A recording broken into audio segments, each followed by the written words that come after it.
I have another story about Jesus, and this happened just a little while after he fed the 5,000.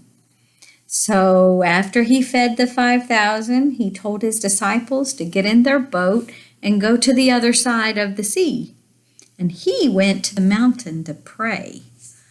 So while they were gone, the wind kicked up.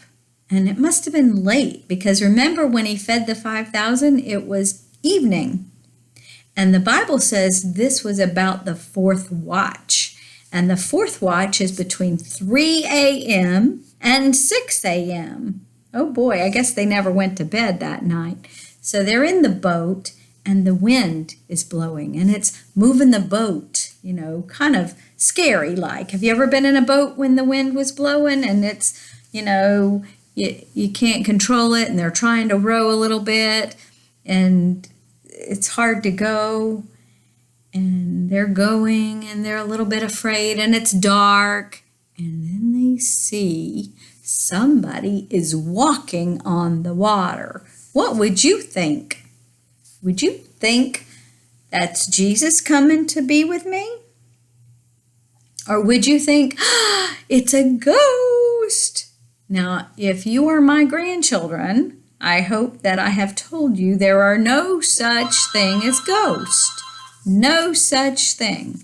There are evil spirits. And so if you see something, it's not a ghost. It's an evil spirit. But this was not an evil spirit. This was Jesus. And they were scared because they couldn't see that it was Jesus. And they were afraid and they cried out.